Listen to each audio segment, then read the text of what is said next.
Zero. It used to be zero. We were just destroyed. China was taking us for a ride, and just not going to have. It's not going to happen. We're going to be very good to China. I have a great relationship with President Xi, but they would make billions and billions and billions of dollars a year, and they would build their military out of the United States and what they made. So that won't happen. But they're going to do very well, and I think they're going to be happy, and I think we're going to live together very happily and ideally work together. So I think it's going to work out very well. But no, it's at 145%. There will not be anywhere near that number. Mr.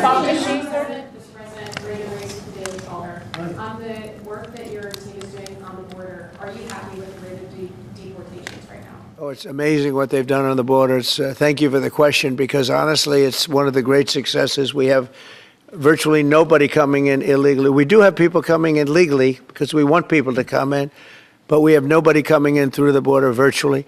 We were having hundreds of thousands of people a month come in under Biden, and they came in from prisons, they came in from mental institutions, they came in from gangs in Venezuela and other countries all over the world, not just South America. They were emptying their prisons into the United States. Venezuela emptied its prisons out, but many countries emptied their prisons into the Congo, as an example, in Africa, emptied their prisons into the United States, and we're getting them out. And I hope we get cooperation from the courts, because, you know, we have thousands of people that are ready to go out, and you can't have a trial for all of these people. It wasn't meant, the system wasn't meant, and we don't think there's anything that says that, look, we are getting some very bad people, killers, murderers, drug dealers, really bad people, the mentally ill, the mentally insane.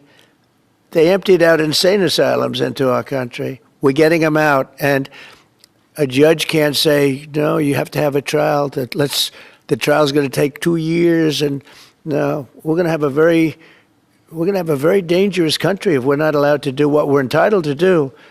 And I won an election based on the fact that we get them out, and we've done an amazing job. Look, we've stopped. Everybody admits, even the radical left, we have got the strongest border we've ever had, even stronger than what I had it for 4 years. We had a great border. We solved the problem, but it's a tad stronger, which is, I don't know if that's disappointing or not to me. I beat my own record, but I appreciate the question. Thank you for taking my question, sir. Thank you, Daniel. Monthly CPI declined for the first time prices down as well. Can you talk about how you managed to lower prices so rapidly into your second? Well, thank you, Daniel. The question is about prices. The prices are going down, not going up. One of the big things is energy is going down. I see that we had a couple of states where gasoline was at $1.98 a gallon. Nobody thought they'd see that for years, maybe, and that's a big thing. And we opened up our wells, we opened up our drilling, we have more product now for sale, and we're also going to be selling outside of the country to a large extent. It's going to bring down our deficits, largely going to bring down our deficits. But if you remember my first week, I was standing here, Paul, and they were screaming about eggs. The cost of eggs have gone through the roof. They were up like 500, crazy, like 4 or 5 times. And we won't have eggs for Easter, they were saying. There will be no eggs. You can't order eggs. They wanted us to order plastic in the shape of eggs. Well, yesterday we had 48,000 people at the Easter hunt. They call it the Easter roll at the White House. And we had all eggs. And as you know, the cost of eggs has come down like 93, 94% since we took office. And they're pretty much normally priced now. Great job. Our Secretary of Agriculture, Brooke Rollins, did a very good job. But groceries have come down. It's all coming down. The only thing that hasn't come down, but it hasn't gone up much, are interest rates, and we think the Fed should lower the rate. We think that it's a perfect time to lower the rate, and would like to see our chairman be early or on time as opposed to late. Late's not good. Mr. President, you've said... I don't want to talk about that because I have no intention of firing him. Mr. President, there are reports that you're considering doing something for law moms across the country, giving them some type of bonus whenever they have a child. Are you considering that? Or are you Sounds like a good idea to me. Yeah, please. So to clarify, you have no intention of firing Jerome Powell, because your economic advisor, Kevin Hassett, a few days ago said that you and people in the White House were studying this idea of possibly doing it before his term ends. No. Do you have any plans on doing it? None whatsoever. Never did. The press runs away with things. No, I have no intention of firing him. I would like to see him be a little more active in terms of his idea to lower interest rates. This is a perfect time to lower interest rates. If he doesn't, is it the end? No, it's not. But it would be good timing. It could have taken place earlier.